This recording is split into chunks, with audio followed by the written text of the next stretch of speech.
Jelang akhir dunia, aku tidak menimbun makanan maupun membangun tempat perlindungan. Sebaliknya, aku pergi jauh ke dalam hutan Shenongjia dan menelan hidup-hidup seekor ular mamba hitam. Meskipun ular itu menggeliat dengan ganas di dalam mulutku, aku tetap menahan rasa mual dan memaksakan diri untuk menelannya. Aku juga membawa pulang 2 butir telur ular untuk diberikan kepada orang tuaku. Mereka semua mengira aku sudah gila dan berniat memaksaku masuk ke rumah sakit jiwa. Namun mereka tidak tahu bahwa perubahan global yang dahsyat akan segera datang saat itu. Lebih dari 70% makhluk hidup akan berubah menjadi monster pemakan manusia. Sedangkan ular mamba hitam itu akan bermutasi menjadi naga hitam yang sangat mengerikan. Makhluk hidup yang tidak bermutasi akan bisa memanggil baju zirah kuat yang bisa menyatu dengan tubuh mereka untuk bertarung. Di kehidupan sebelumnya, aku tidak pernah terbangkitkan dan hanya bisa hidup seperti anjing selama 8 tahun. Sampai akhirnya aku digigit monster bermutasi dan mati. Kini, aku telah bereinkarnasi. Aku hanya punya satu jalan lain untuk bisa mendapatkan kekuatan agar dapat bertahan hidup di dunia kiamat yang akan datang. 2 jam kemudian, aku akhirnya berhasil masuk ke dalam kedalaman hutan Shenongjia. Aku terus berlari dan menyusuri hutan, berpatroli tanpa henti, hingga akhirnya, di balik semak-semak, aku akhirnya menemukannya mamba hitam itu sedang melingkar di bawah naungan pohon, tampak lesu. Aku tidak tahu kenapa bisa ada spesies ular seperti ini di wilayah Kekaisaran Qianlong.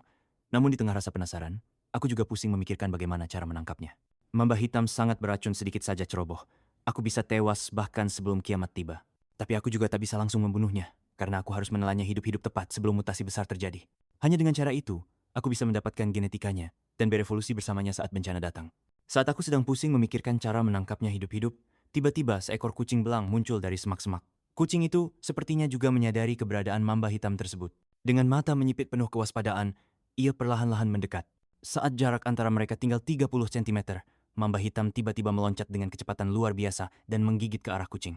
Namun kucing itu lebih cepat. Ia melompat mundur sambil mengayunkan cakarnya, memukul mamba hitam hingga terpental. Kucing dan ular pun terlibat dalam pertempuran sengit. Beberapa saat kemudian, mamba hitam tampak lemas dan mencoba kabur. Tapi bagaimana mungkin si kucing melepaskan lilin lezat seperti itu? Ia langsung menerkam lagi, menghajar mamba hitam dengan beberapa cakar hingga ular itu hampir tak bergerak. Tepat saat si kucing hendak menyantapnya, aku tiba-tiba menerjang keluar sambil berteriak keras. Kucing itu pun lari ketakutan. Aku segera maju dan mencengkeram rahang mamba hitam yang masih bernyawa. Lalu aku mengeluarkan ponsel untuk melihat waktu tersisa 20 detik terakhir. Aku menarik napas dalam-dalam. Aku menarik napas panjang. Lalu tanpa ragu sedikit pun langsung membuka mulut lebar-lebar dan menelannya. Begitu mamba hitam masuk ke perutku, aku bisa merasakan dengan sangat jelas ia mulai menggeliat liar di dalam lambungku. Aku menahan rasa jijik, dan satu suapan demi satu lagi, akhirnya seluruh tubuh ular itu berhasil kutelan. Meski sudah tertelan seluruhnya, aku masih bisa merasakan ia terus menggeliat, sekarat di dalam ususku. Saat itu juga, sebuah cahaya menyilaukan meledak dari tubuhku. Rambutku yang hitam legam mulai berubah dengan kecepatan yang bisa terlihat oleh mata. Rasa sakit yang tak bisa digambarkan menyebar ke seluruh tubuhku, membuatku hampir pingsan. Darah di dalam tubuhku seperti terbakar, tulang-tulangku seperti patah satu persatu lalu menyatu kembali. Aku bisa merasakan mamba hitam itu sedang menyatu dengan tubuhku. Entah berapa lama waktu berlalu, dari tulang belakangku tumbuh 2 kepala naga hitam.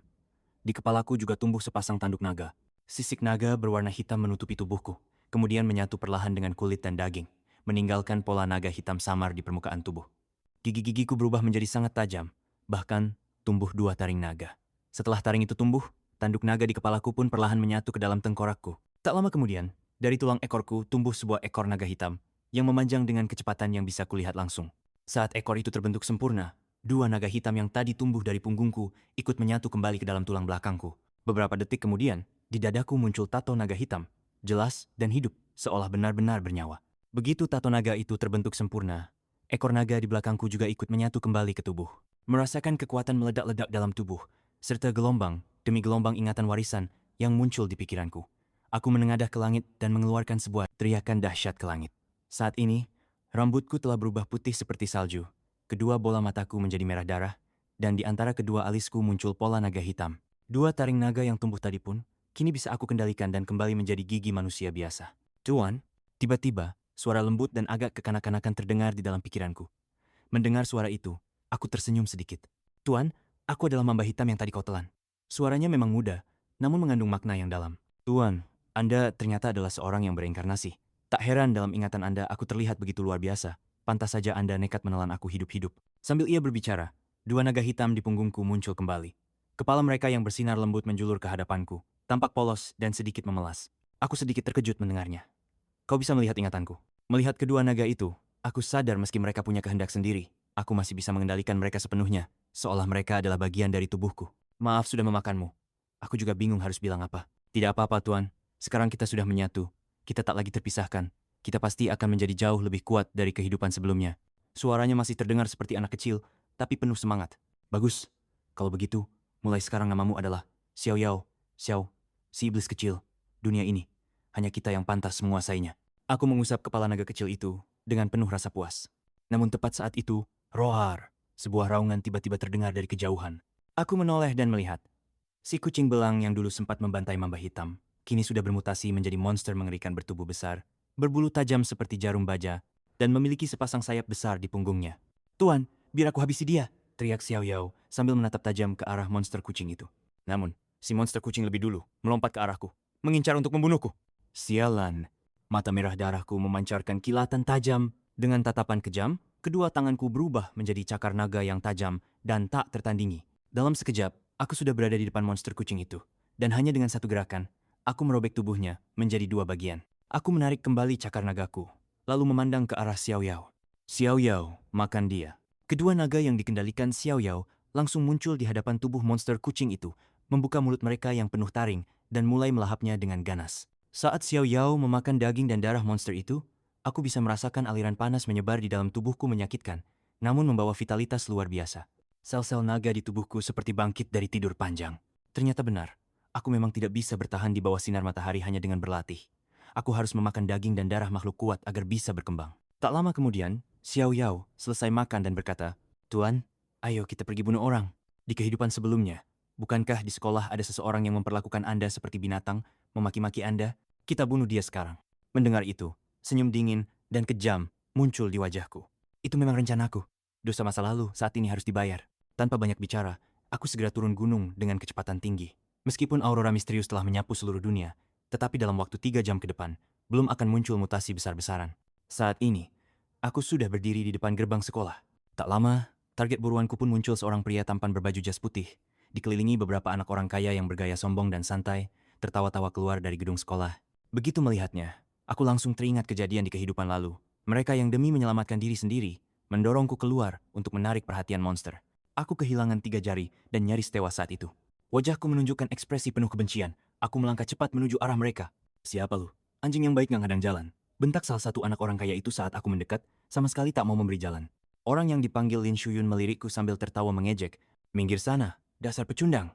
Aku tak menjawab. Dalam satu langkah aku sudah sampai di hadapannya, langsung mencengkeram lehernya dengan tangan kiri. Lalu tanpa bicara kerak, aku lepas paksa tangan kanannya. Namun, bersamaan dengan itu, jeritan menyayat seperti babi disembelih langsung menggema. Semua orang di tempat kejadian mendadak terpaku ketakutan. Anjir, 3 anak orang kaya yang melihat kejadian itu langsung pucat pasi, mundur dengan langkah gemetar.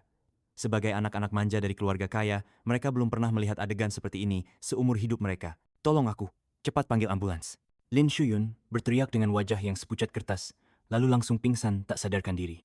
Para siswa yang berdiri di depan gerbang sekolah pun menjerit ketakutan. Namun aku tetap tak menunjukkan belas kasihan, dan dengan satu gerakan lagi crack, aku melepas lengan lainnya dari tubuh Lin Shuyun. Rasa sakit yang amat sangat membuat Lin Shuyun yang semula pingsan langsung terbangun, menjerit seperti orang gila. Siapa kamu? Kita punya dendam apa? Kamu tahu nggak siapa kakekku? Berani-beraninya kamu memperlakukan aku seperti ini? Lin Shuyun memandangku dengan mata memerah, wajah penuh ketakutan, suara parau penuh keputusasaan. Aku mengangkat tubuhnya, lalu membantingnya ke tanah. Aku nggak peduli siapa kamu. Hari ini semua tangan kakimu akan kulumpuhkan. Selesai bicara, crack, aku injak lututnya hingga remuk. Saat aku hendak menginjak lutut satunya lagi, 2 petugas keamanan sekolah berteriak dan berlari ke arahku. Berhenti. Mendengar itu, aura mengerikan meledak dari tubuhku. Tatapan dinginku langsung mengarah ke mereka berdua. Kalian tahu apa akibatnya ikut campur urusan yang bukan tanggung jawab kalian? Tatapanku saja cukup membuat tubuh mereka menggigil hebat. Langkah yang tadinya sudah melaju, kini terhenti seketika. Di detik itulah, aku kembali mengangkat kaki dan krak, lutut satunya pun hancur. Lin Shuyun menjerit parau, lalu matanya memutar ke atas, dan ia pun pingsan sepenuhnya. Rasanya luar biasa. Rasa puas karena bisa menyiksa musuhku sendiri, membuatku tersenyum dengan ekspresi menyeramkan. Sikat dia. Salah satu petugas keamanan akhirnya menggertakkan giginya dan menyerangku dengan tongkat listrik. Kamu bakal mati juga. Mati sekarang atau 2 jam lagi. Sama saja. Senyuman kejam menghiasi wajahku. Aku meraih tongkat listrik yang menyala. Lalu duar, satu pukulan menghantam dadanya.